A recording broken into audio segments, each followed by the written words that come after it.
seen were from the Swansea cohort. So now we're back to the Cardiff cohort, and I've got a certain amount of trepidation before I introduce this next presentation.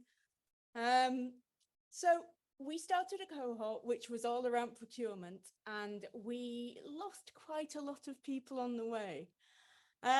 We have one person standing, and I'm pretty certain that after you've heard from her, you'll understand why she's the one that made it through the programme. So without further ado, I am delighted to introduce the fabulous Hayley Richards from NHS Shared Services Partnership. Thank you. So totally underprepared as normal me. I was writing my speech over there. I thought everyone would just do a little bit, but no, clearly you went really in depth. So it was brilliant so far. Yeah, as I said, I was on the procurement cohort, and it was difficult. I understand why people dropped out along the way. People are busy. There's a lot of things going on.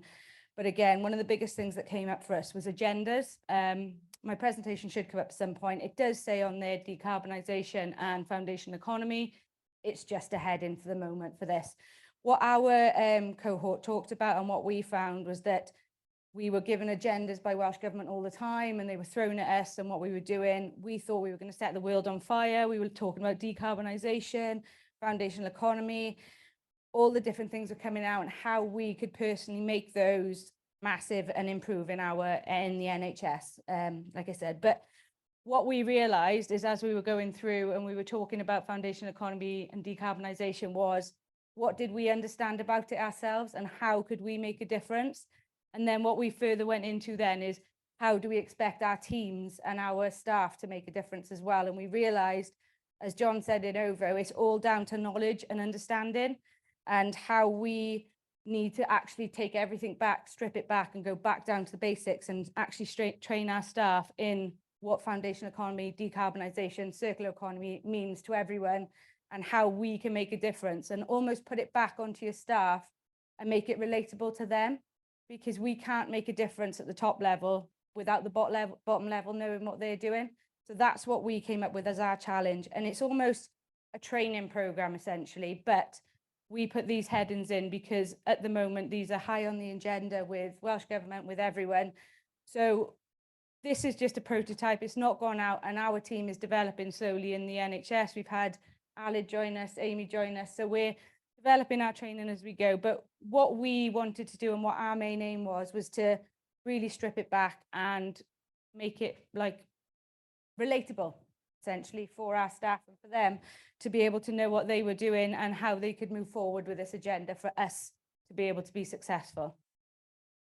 So again, we started off with the basics, and we wanted it to be kind of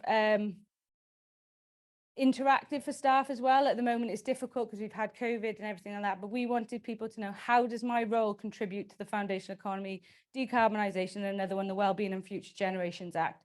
So what we were asking our staff to do, or what we would like them to do, is be part of this and just put this on the screen, and then to throw out ideas at us, what they thought it was, how they would look at it, and how they would move forward with these agendas to be able to help the NHS, public sectors, and everyone else.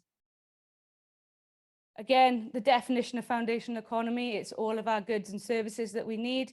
Some people may not have even known this or think it or even wonder about it. So again, back to basics, giving them definitions of how and what they can do and what goods and services we use and we use in the NHS to be able to move forward. Okay, again, making sure that our staff are aware of where our tenders and our documents can be. Again, this relates specifically to procurement, but again, it can be developed for anyone. Again, making sure that we tell them where we need to ensure what we're doing, mandate and link in with.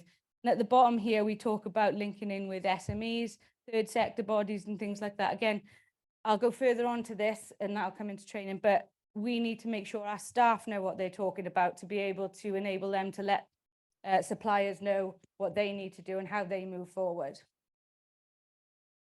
Okay, just the decarb strategy. I know the data's changed recently, but I think we can leave the data on there for now because it's important that we work towards it urgently and not just keep putting it off as we go along. So again, it's the NHS committed to supporting Welsh Government and achieving net zero public sector But again, it's getting our staff to realise what that means to them and how they can make a difference by their purchasing, the suppliers that they use and the details that we give. Because just by throwing at them the decarbonisation strategy, it's a minefield, they're going to get lost. So again, our cohort was about training, learning and developing and trying to get them to realise what the strategy was and look into it a bit further. And how we can help work towards this ourselves. You know, are our suppliers committed? We get our staff to ask these questions, try and look further and delve into it. Like I said, this is a prototype, it's not out there. There's a lot more can be done. Talk about the Wellbeing and Future Generations Act. Again, I'm not sure all staff realise that we have to work towards it. It's an act and it's law and we have to work all 7. Again, what we're saying is we need to enable our staff to have these details and this information, because when it comes to suppliers, how are they going to know if we don't know? So these are the main headers we're looking at with the agendas again.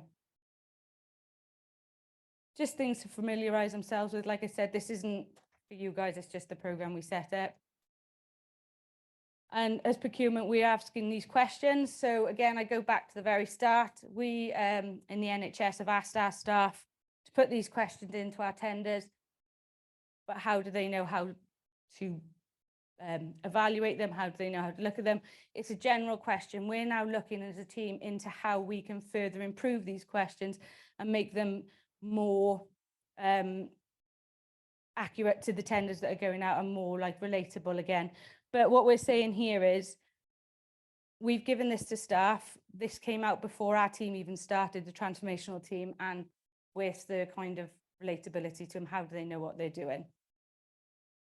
So that's the development of it. But what I wanted to say is the main part of our challenge was it isn't essentially about this. It's about taking it back and looking at training and what we're asking our staff to do without providing the tools. That was our challenge. And you can ask any questions now if you want.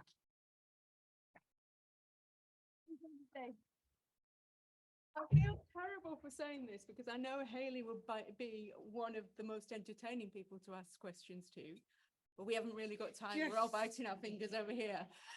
So I definitely saw some people's ears prick up at the back of the room, particularly around RAP.